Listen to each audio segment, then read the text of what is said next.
The golden arches of McDonald's cast a warm glow against the deepening twilight sky. Inside, the familiar scent of French fries and coffee filled the air as the dinner rush was in full swing. A young high school student stood in line, her backpack heavy with textbooks after a long study session at the library. She'd earned this treat. 3 straight hours of AP chemistry prep definitely called for a quarter pounder with extra pickles. The restaurant buzzed with its usual evening energy. Kids laughed in the play area while their parents chatted over coffee. The drive-through speaker crackled with orders, and the kitchen staff moved with practiced efficiency behind the counter. A group of construction workers, still in their dusty work clothes, sat near the window, enjoying a quick dinner before heading home.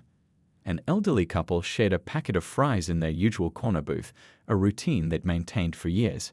The young student scrolled through her phone, double-checking tomorrow's homework assignments while she waited.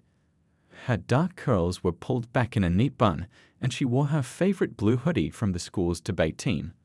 The line moved slowly but steadily forward. She could already taste that burger.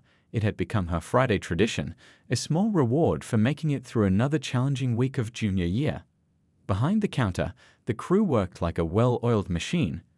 The shift manager called out orders while simultaneously helping a new employee master the drink station.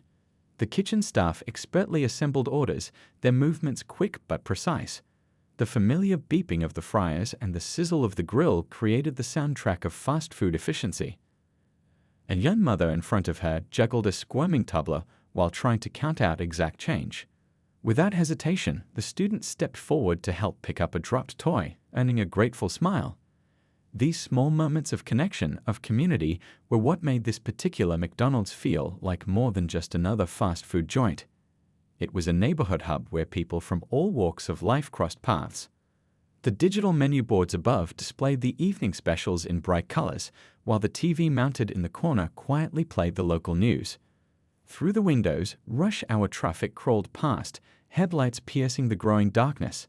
The student checked her watch, still plenty of time to eat and catch the 7:30 bus home. She was just 2 people away from ordering when the peaceful evening atmosphere shattered. The glass doors burst open with a bang that made everyone jump. 2 police officers rushed in, their faces tense and focused. The restaurant fell silent, the only sounds coming from the kitchen equipment and the muffled music playing over the speakers. The sudden shift in energy was palpable. Conversations stopped mid-sentence. The construction workers set down their burgers. The elderly couple looked up from their shared meal. Even the children in the play area seemed to sense the change, their laughter fading to whispers. The student stood frozen in line, her phone forgotten in her hand. She noticed people starting to pull out their phones, cameras pointed in her direction. But why? The confusion on her face quickly turned to shock as she realized the officers were walking straight toward her, their hands hovering near their belts. Time seemed to slow down. The fluorescent lights buzzed overhead. The smell of French fries now felt too strong, almost sickening. The student's heart began to race, and her palms grew sweaty. What could they want with her? She'd been at the library all afternoon. She had witnesses, the study group, her tutoring supervisor. Her mind raced through every possible scenario, but nothing made sense. The restaurant had become so quiet you could hear the ice settling in the drink machine. Every eye was focused on the unfolding scene. The shift manager stepped closer to the counter, concern evident on her face. The student could feel her phone slipping from her trembling fingers as the officers drew nearer, their boots heavy against the tiled floor. The evening that had started so normally, so peacefully, was about to take a turn that would change not just her life, but the entire community's perspective on law enforcement and racial profiling.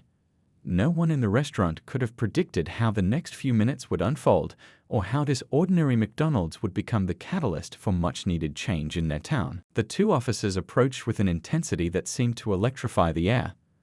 Their radios crackled with static and broken voices, adding to the tension that had gripped the restaurant. The younger officer, probably in his early 30s, had a thin sheen of sweat on his forehead, despite the cool air conditioning. His partner, an older officer with gray starting to show at his temples, kept his hand near his belt as they moved forward.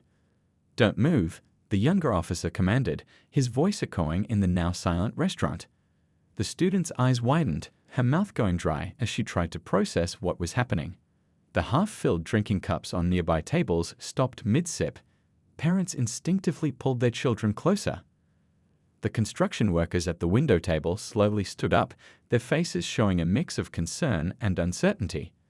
The shift manager, a woman who had worked at this McDonald's for over 15 years, stepped out from behind the counter. She knew every regular customer, including this student who came in almost every Friday. Her presence seemed to add another layer of witness to the unfolding scene. More phones appeared, their camera lenses capturing every moment, every word, every movement. "We received a report about a suspect matching your description," the older officer explained, his tone businesslike but intense. "There was an incident at the clothing store 3 blocks from here." The student's confusion was evident on her face as she stood there, still clutching her phone and backpack. She opened her mouth to speak, but the words caught in her throat. Through the windows, curious passers-by began to slow down and stop, pressed against the glass to watch. The restaurant's bright interior had become an impromptu stage with an unwilling performer at its center. The elderly couple who had been sharing their fries now held hands tightly, their faces etched with worry and recognition of a scene they'd hoped belonged to the past. I've been at the library," the student finally managed to say, her voice surprisingly steady despite her trembling hands. "I can prove it. My study group." She made a slow movement toward her backpack, but the younger officer's sharp stop froze her in place. The restaurant's usual warm atmosphere had turned cold and sterile under the fluorescent lights. The kitchen staff had stopped their work, the sizzle of the grill now silent. Even the drive-thru was quiet, the last customer having pulled away when they spotted the police cars outside. The only sounds were the quiet hum of the drink machines and the occasional crackle of police radios. A small child in a nearby booth whispered loudly to his mother, but she didn't do anything wrong. The innocent observation hung in the air, heavy with truth. The mother quickly shushed him, but his words seemed to ripple through the crowd of onlookers. The student's eyes filled with tears, not of fear, but of frustration and hurt. She stood straighter, summoning inner strength she didn't know she had. The young officer's radio suddenly sparked to life with increased chatter. Both officers' attention briefly shifted to the sounds coming through, though their stance remained rigid and focused. The student noticed the shift in their demeanor, a subtle change in their expressions as they listened to whatever was being communicated. Outside, more police cars had arrived, their lights painting the parking lot in alternating flashes of red and blue. The scene had drawn a small crowd on the sidewalk, their faces pressed against the windows. Inside, the air felt thick with tension, every breath, every movement, every second stretched out like taffy. The student's backpack, heavy with textbooks and notes from her study session, slowly slipped down her shoulder. The sound of its zipper scraping against itself seemed unnaturally loud in the tense silence. Her debate team hoodie, a symbol of her academic achievements, now felt like it was suffocating her. The quarter-pounder she'd been craving was forgotten, replaced by a knot in her stomach that grew tighter with each passing moment. The older officer's radio crackled again, this time more urgently. The message coming through would change everything, but for now, the student stood in the harsh fluorescent light, surrounded by strangers whose phones documented every second of this frightening case of mistaken identity. The truth was about to emerge, but the impact of these few minutes would ripple far beyond the walls of this McDonald's, touching lives and changing perspectives throughout the community. The tension in the McDonald's reached a breaking point as the older officer stepped forward, his badge catching the fluorescent light. "We need to see some identification," he said, his voice carrying across the silent restaurant. The student nodded slowly, her hands visibly shaking as she reached for her backpack. Slowly, the younger officer reminded her, his stance tense. Around them, the crowd of onlookers continued recording, their phones held high like modern-day witnesses to history. The construction workers had moved closer to the counter, their protective instincts evident in their concerned expressions. The student carefully unzipped her backpack, every movement deliberate and measured. Inside, among her textbooks and notebooks, lay her school ID and bus pass. As she reached for them, a paper fell out. Her chemistry study guide, covered in neat, highlighted notes. The sight of it, this simple reminder of her normal life just minutes ago, made her throat tight with emotion. "I'm in the advanced placement program," she explained, her voice gaining strength as she spoke about something familiar. "We'd had a study group at the library today. You can call Mrs. Thompson, our supervisor. She was there the whole time." She handed over her school ID, the plastic card reflecting the overhead lights. The elderly couple who had been watching now stood up slowly, the husband supporting his wife as they moved closer. "We see her here every Friday," the woman called out, her voice wavering but determined. "She's a good kid, always polite, always studying." Other regular customers nodded in agreement, their faces showing a mix of concern and support. Meanwhile, the shift manager had been making calls of her own. She stood behind the counter, phone pressed to her ear, speaking rapidly but quietly. The kitchen staff had gathered near the drive-through window, watching the scene unfold with worried expressions. One of them, a college student working part-time, had his phone out, already posting about the incident on social media. The younger officer studied the school ID closely, comparing it to something on his phone. His partner kept scanning the restaurant, perhaps sensing the growing unease in the crowd. The student stood still, her heart pounding so hard she was sure everyone could hear it.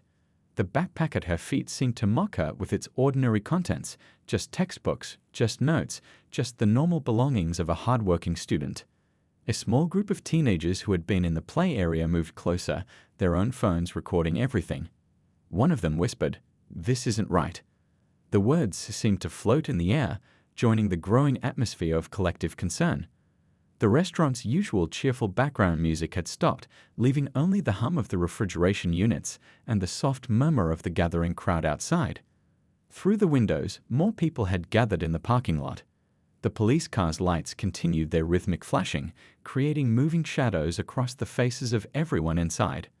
The student noticed her reflection in the dark window.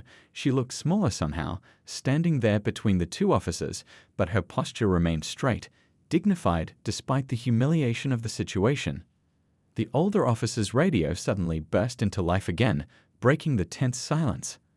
A voice crackled through, distorted but urgent. Both officers listened intently, their expressions shifting subtly as the message came through. The student watched their faces, trying to read what was happening, while around her, the crowd seemed to hold its collective breath.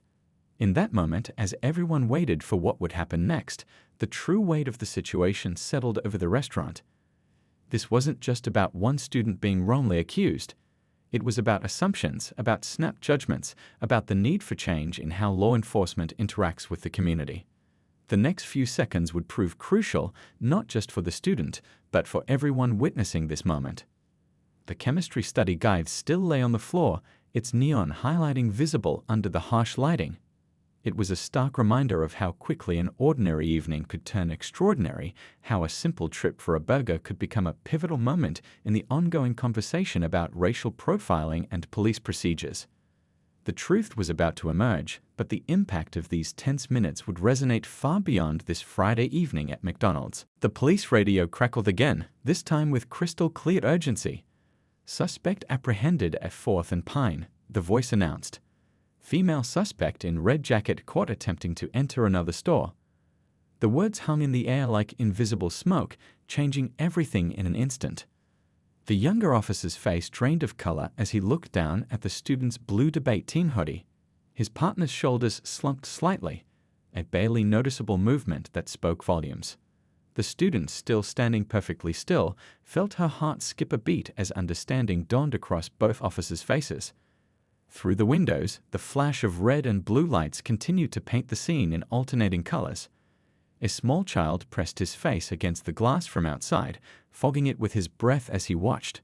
Inside, the tension that had built up like a pressure cooker began to shift into something else, a mixture of relief, anger, and profound sadness. The shift manager stepped forward, her keys jingling at her hip. "I have security footage," she said firmly, pointing to the cameras mounted in the corners. "It shows she's been waiting in line for the past 10 minutes. Her voice carried the weight of authority earned from years of managing this restaurant and knowing her regular customers. The older officer cleared his throat, suddenly looking much older than he had just moments ago. His hand, which had been hovering near his belt, dropped to his side. The radio continued to chatter with details about the actual suspect, details that clearly didn't match the student standing before them. Around them, the crowd of onlookers had grown larger.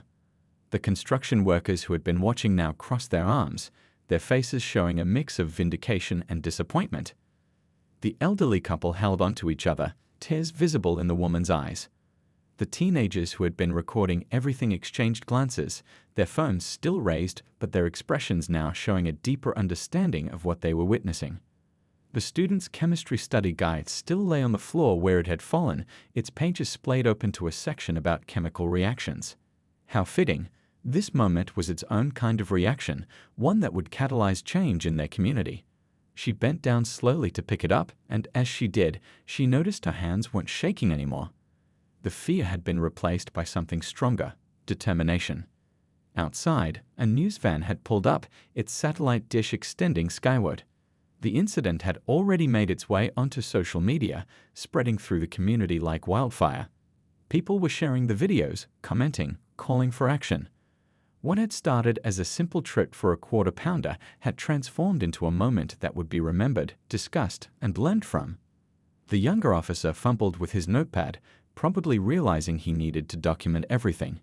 His partner spoke into his radio, confirming their location and requesting a supervisor. The student watched them, seeing not just their uniforms now, but the humans wearing them, humans who had made a terrible mistake and were just beginning to grasp its implications. A gentle breeze swept through the restaurant as someone opened the door, carrying with it the sound of the gathering crowd outside. The familiar smell of French fries mixed with the cool evening air, a reminder of how ordinary this night was supposed to be. The student adjusted her backpack strap, the weight of her textbooks nothing compared to the weight of this moment. The McDonald's dining room, usually filled with the sounds of casual conversation and children's laughter, remained unusually quiet. Every person present seemed to understand they were witnessing something significant. A turning point, a moment when mistakes had to be acknowledged and changes had to begin. As the realization of their error settled over the scene, the impact rippled through everyone present. This wasn't just about one wrong identification or one mistaken arrest. It was about the larger picture, about assumptions, about training, about the need for change. The truth had emerged, but its implications would continue to unfold, touching lives far beyond the walls of this fast food restaurant on what should have been just another Friday evening. The shift manager's voice cut through the heavy silence like a knife. "I've worked here for 15 years, she announced, stepping out from behind the counter. Her name tag caught the fluorescent light as she moved forward with purpose. "This young lady comes in every Friday after her study group. She orders the same thing every time. A quarter pounder with extra pickles." The simple detail about the burger order, so ordinary, so human, seemed to break something open in the room. People who had been frozen in shock began to move, to speak, to step forward. The construction workers who had been watching now approached the officers, their phones held out with recorded footage of the entire incident. "We got it all," one of them said firmly, his hard hat still on from work. "Every second from the moment you walked in." His co-workers nodded, their faces showing a mix of concern and determination. They weren't just witnesses anymore. They were protectors of the truth. Through the windows, the evening had grown darker, but the crowd outside had only gotten larger. The news van's lights added to the police car's continuing flash of red and blue, creating an almost surreal atmosphere. Inside, more customers stepped forward, each with their own recording, their own perspective on what had just happened. The elderly couple who had been sharing fries made their way to the student's side. The woman reached out and gently touched the student's arm. "We're calling our son," she said softly. "He's a civil rights attorney." "This shouldn't have happened to you, dear." Her husband nodded, already on the phone, speaking in low, urgent tones. The younger officer's body camera light blinked steadily, recording everything. The older officer had stepped aside to speak with someone on his radio, his face showing the weight of their mistake. The student watched them, still processing how her simple trip for a burger had turned into something that would likely appear on tonight's news. The shift manager had pulled up the security footage on her tablet. The crystal-clear video showed the student walking in, getting in line, checking her phone, normal actions on what should have been a normal evening. "Time-stamped," the manager said firmly, turning the screen so everyone could see. "She's been here the whole time." A group of college students who had been studying in the corner approached, their laptops still open on their table. "We've been here for hours," one of them said, pulling up their social media. "We posted a photo earlier. You can see her in the background, waiting in line." The timestamp on their post provided yet another piece of evidence. The restaurant's regular evening sounds had begun to return: the hum of the drink machines, the beeping of the fryers, the distant sound of cars passing outside. But nothing felt normal anymore. The air was charged with a different kind of energy now, a mixture of relief, anger, and determination. More police cars had arrived outside, their lights reflecting off the windows. A superior officer stepped through the door, his face serious as he surveyed the scene. The student stood straighter, her debate team training kicking in. She knew the importance of staying calm, of articulating clearly what had happened. The kitchen staff had begun to emerge from behind the counter, each one ready to confirm the student's regular presence at the restaurant. One of them, a part-time worker who attended the same high school, spoke up. "She tutors my little sister in math," she said. "She's literally the last person who would cause any trouble." Through it all, the student's backpack remained at her feet, the chemistry study guide still visible. Such a normal object, yet now it seemed like evidence of its own kind, proof of a young person simply trying to live their life, study hard, and enjoy a simple burger after a long day of working toward their dreams. The impact of what had just happened rippled through the restaurant like waves in a pond. Each person present understood they had witnessed something significant, a moment that would spark conversations, lead to changes, and hopefully prevent similar incidents in the future. The truth had come out quickly, but its effects would be long-lasting, touching not just those present but the entire community. The police captain walked through the McDonald's doors, his presence commanding immediate attention. He was a tall man with graying hair at his temples, and his face showed the gravity of the situation. The fluorescent lights caught his badge as he moved purposefully through the crowd that had gathered inside the restaurant. The younger officer stepped forward first, his voice slightly shaky but clear. "Captain, I made a mistake," he admitted, looking directly at the student. "We acted on incomplete information and assumptions. I'm truly sorry." The words hung in the air, heavy with meaning. His partner, the older officer, nodded solemnly in agreement.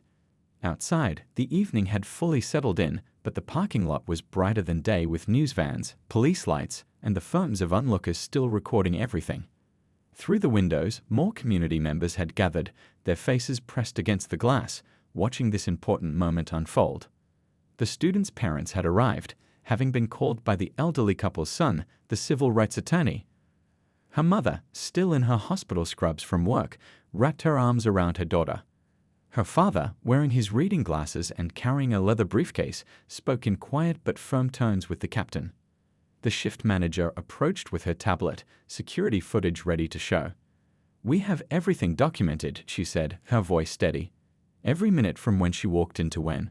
She paused, looking at the officers, to when things went wrong. The captain nodded, taking notes as he watched the footage. Inside the restaurant, the atmosphere had shifted. The fear and tension from earlier had transformed into something else, a sense of witnessing something important, something that might lead to real change. The construction workers still stood nearby, their phones containing valuable video evidence of the incident. One of them spoke up. "We all saw what happened. We're willing to make official statements." The younger officer's body camera continued to blink, recording his admission of error. The captain turned to address the gathered crowd, his voice carrying authority and sincerity. "What happened here tonight was unacceptable," he stated clearly. "We're launching a full investigation into our response protocols and training procedures." A local community leader who had arrived at the scene stepped forward. "This isn't just about one incident," she said, her voice firm but constructive. "This is about building trust between law enforcement and our community. We need to work together to prevent this from happening again." The student's chemistry study guide still lay open on a nearby table, its highlighted pages a reminder of the ordinary evening this was supposed to be. The captain picked it up, looking at the complex formulas and neat notes in the margins. His face softened as he handed it back to the student. "You're studying advanced chemistry?" he asked, his tone different now, more human, less official. The kitchen staff had started making fresh batches of food. The evening rush would soon resume, life would go on, but something had changed. The college student who worked part-time spoke quietly to her manager. People need to know about this.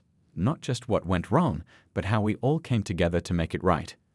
Through the windows, more community members had arrived. Teachers from the high school, local business owners, neighbors. Word had spread quickly through social media and text messages.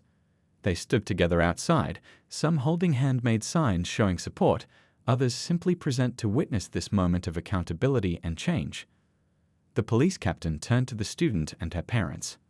"I want you to know that this will lead to concrete changes in our department," he said. "We're going to use this as a teaching moment. Would you be willing to help us develop better training programs?" The question hung in the air, full of possibility and hope for real transformation. The regular sounds of the McDonald's gradually returned, the sizzle of the grill, the beep of the fryers, the hum of conversation. But nothing would be quite the same. This Friday evening had become a turning point, a moment when a community came together to say, "This isn't right, and we're going to do something about it." 3 months after that fateful Friday evening at McDonald's, the same restaurant buzzed with a different kind of energy. The regular dinner crowd mixed with police officers, community leaders, and local residents who had gathered for their monthly community dialogue session. The tables had been pushed together to form conversation circles, and the smell of fresh coffee filled the air. The student who had been wrongfully confronted that night stood at the front counter, but this time she wasn't ordering a quarter-pounder. She was helping to lead a training session for new police recruits, sharing her experience with clear-eyed determination. Her story had become a powerful teaching tool, one that was already creating real change in how officers approached similar situations. The younger officer who had made the mistake that night sat among the recruits, now serving as a field training officer with a new perspective. "We have to do better," he told them, his voice carrying the weight of personal experience. One wrong assumption can change someone's life forever. The recruits listened intently, taking notes and asking thoughtful questions. Through the windows, the golden arches still glowed against the evening sky, but they now symbolized something more than just fast food. This McDonald's had become a place of transformation, where barriers between law enforcement and the community were slowly being broken down over shared meals and honest conversations. The shift manager, who had stood up that night with security footage in hand, now kept a community bulletin board near the entrance. It displayed photos from their dialogue sessions, newspaper clippings about police reform, and announcements for upcoming community events. She had become an unofficial guardian of this new tradition, making sure there was always fresh coffee and enough space for everyone who wanted to participate. The construction workers who had recorded the incident still came in for their evening meals, but now they often stayed longer, participating in the discussions. One of them had joined the Civilian Oversight Committee for the police department, bringing his practical perspective to important policy discussions. Sometimes, he would say, the best views of a situation come from the ground level. In the kitchen, the staff had grown used to these evening gatherings. They worked with practiced efficiency, preparing food while listening to the ongoing conversations about community policing, implicit bias, and the importance of seeing people as individuals rather than statistics. The college student who worked part-time had started a social justice club at her university, inspired by what she had witnessed. The elderly couple who had offered support that night became regular participants in the dialogue sessions. They shared stories from their own lives, helping younger participants understand the historical context of current challenges. Their son, the civil rights attorney, had helped develop new training protocols for the police department, focusing on communication and de-escalation techniques. The police captain had kept his word about implementing changes. Body camera footage from that night was now used in training sessions across the state. Department policies had been revised, with input from community members and civil rights experts. The incident had sparked a wave of reform that rippled through other departments in neighboring cities. Local high school students started holding their study groups at these monthly meetings, working on homework while absorbing important lessons about community engagement and civil rights. The student who had been wrongfully confronted that night often helped them with their chemistry problems between discussion sessions, turning the painful experience into an opportunity for mentorship.